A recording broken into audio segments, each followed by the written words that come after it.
Greetings, salutations, respect, and love. Welcome to the Prog Corner. I am your host, Scott. If this is your first time here, I really appreciate you clicking on and checking out my content. If you like it, hit the subscribe button and check out some more of the good stuff we've been doing over the past 22 months. But today, it's time to look at Steely Dan, the greatest of all jazz rock duos.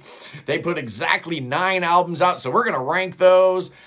We're not going to be looking at any of the Donald Fagen solo albums. That 1992 Night Flight, just amazing. Sounds a lot like a Steely Dan album to me.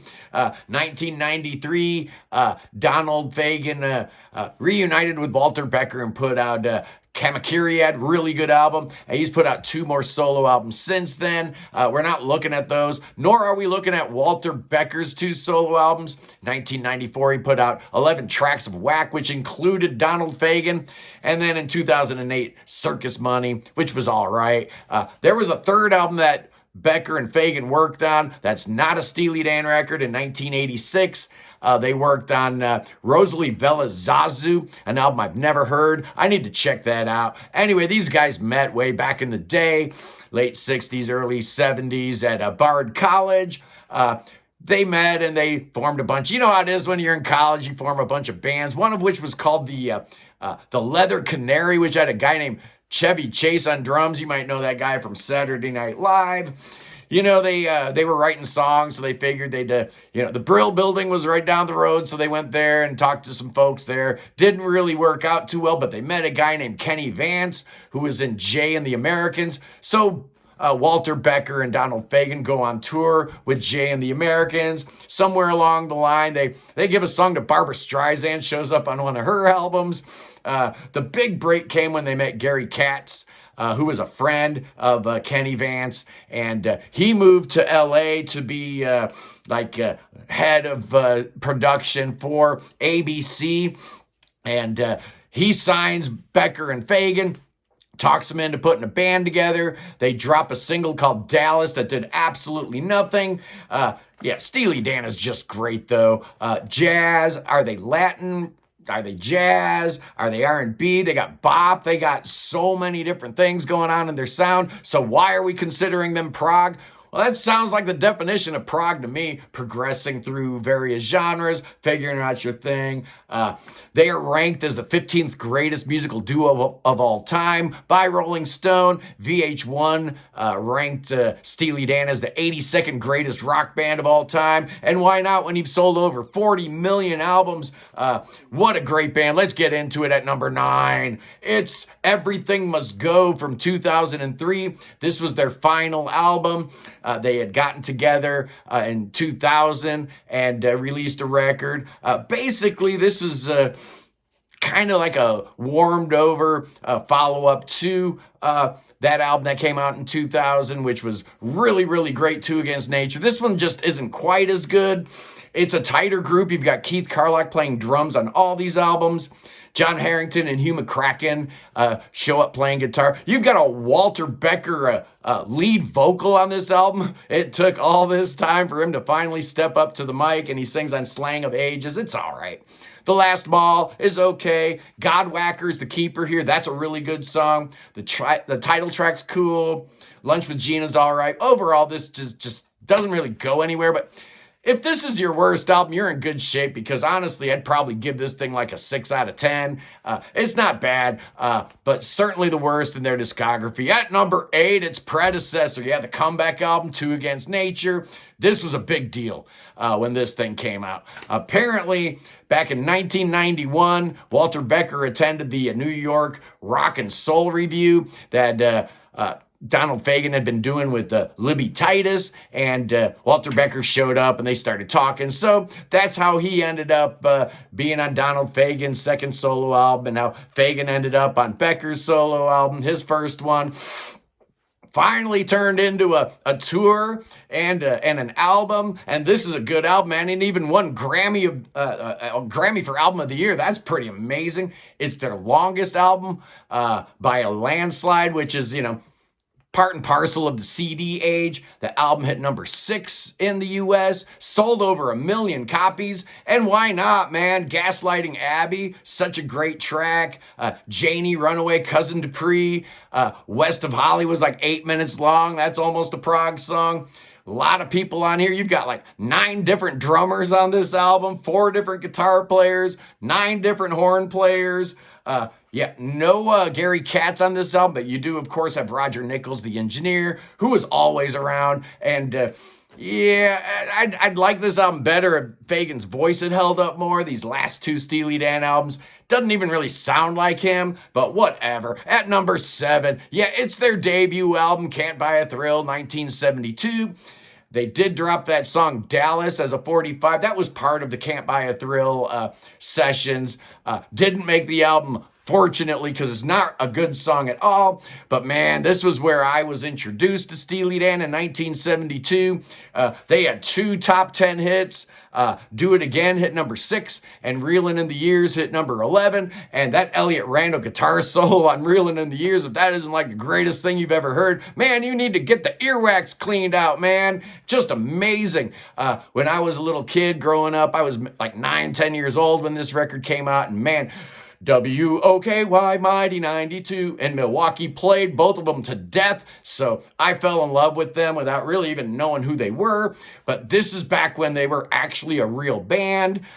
So you've got Jeff Skunk Baxter, Denny Diaz, Jim Holder, David Palmer sings on this album. It's the only album he's on. He gets a couple of lead vocal turns, Dirty Work, probably the most famous, and Brooklyn, but all the rest is sung by Donald Fagen. After this album, he figured out he didn't really need a lead singer. He was just fine. At number 6, let's go with Gaucho from 1980. This album had all kinds of problems trying to get this thing done. Walter Becker was in a real bad place. He was addicted to heroin, but they still were able to knock out a hit song on here. Hey 19 hit number 10. Time Out of Mind hit number 22. This is the only album where I can give any credence to the concept that Steely Dan is yacht rock. This does kind of feel a little yacht rocky at times. This is their first for MCA, as they had bought out ABC. It took like a year to record this thing. There were so many legal battles going on between MCA, ABC, Steely Dan, and Warner Brothers to go along with the internal battles going on between Donald and Walter. Walter's drug use really not helping things out at all. But then his girlfriend died of an overdose, and her family sues him, and Keith Jarrett sues the band. There's just all kinds of bad juju going on about Gaucho, but somehow, some way, this album's terrific, man.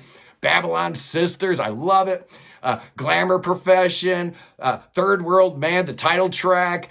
What's weird is, I guess it's not that weird given everything that Walter Becker was going through, but he only appears on 3 out of the 7 tracks on this album, but it's still dynamite at number 5. It's Katy Lied, their 4th album from 1975. This hit number 13 in the US. The single was Black Friday. It only got up to number 37. But it's got some great songs, man. Dr. Wu, I love that song. Bad Sneakers, Your Gold Teeth Part 2, Chain Lightning. I love side 1. Side 2's a little weaker on this. This is a very short album.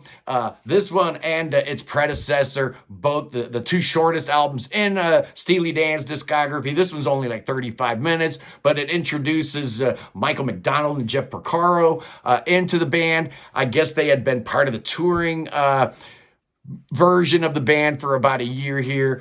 So when they did all their changing up after Pretzel Logic, you don't have any more. Well, Denny Diaz is still around. He played with them a little bit, but you don't have Jeff Baxter and all the rest of the regular Steely Dan people anymore to kick around at number 4. Yeah, we talked about it. It's Pretzel Logic from 1974. This was the last album with the actual touring band. So after this, they kind of stopped touring. Wanted to be like the Beatles or XTC or something, man. This album hit number 8 primarily on the strength of their biggest hit. Ricky Don't Lose That Number hit number 4. I love it. Pretzel Logic, the title track, was also released as a single. Didn't do as good, only hit number 57. But I love this. I really do. Any Major Dude, Parker's Band, the title track, Monkey in Your Soul.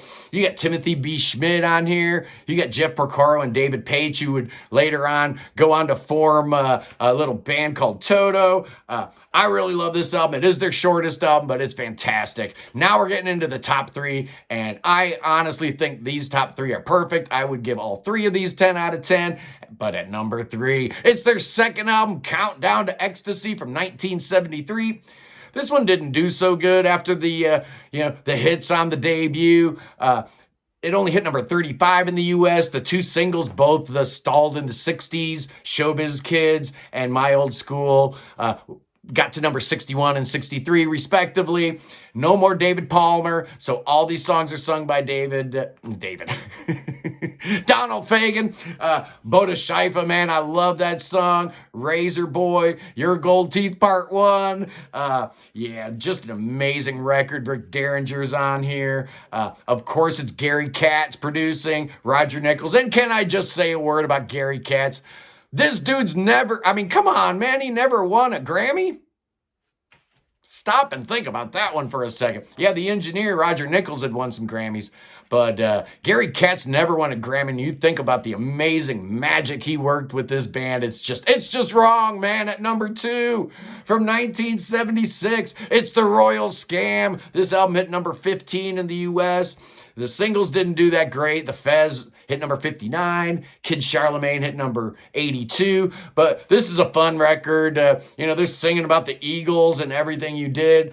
Talking about Hotel California. And Hotel California kind of talks about Steely Dan too. So that's that Timothy B. Schmidt connection, I guess. But wow, this album's just got the songs, man. The Caves of Altamira, Don't Take Me Alive, Haitian Divorce, that amazing title track, which kind of sets you up for the title track of their next album, which came out in 1977 and is my number one Steely Dan album. Of course it is. It's Asia. Man, one of the best albums ever recorded.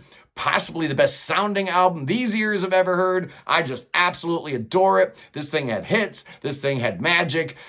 Peg hit number 11. Deacon Blues hit number 19. Josie hit number 26. Black Cow's on here. That amazing title track, Asia. Man, Steve Gadd's drumming on Asia. Just stop. Some of the best drumming I've ever heard in my life. Larry Carlton's on this record, Timothy B. Schmidt, Michael McDonald, Lee Ritenour, a cast of thousands. This thing cost a fortune to make, and it's just incredible. I guess during these sessions, they recorded the song FM, No Static at All, and that was dropped after Asia and before Gaucho, got to number 22. Great song, but that's my wrap-up, man. They put out 9 albums. They're still touring, even though Walter's no longer with us. I love Steely Dan. Are they prog? I don't care, man. When the music's this good, who cares? Let me know in the comments below what you think this ranking should have looked like. Pretty easy one. Only 9, so we knocked it out. Anyway, tomorrow on the channel, I have no idea what we're doing, but it's going to be awesome. I'm thinking maybe... what was I thinking about doing, man? I have zero idea. I know I'm going to be ranking the Renaissance albums here pretty soon.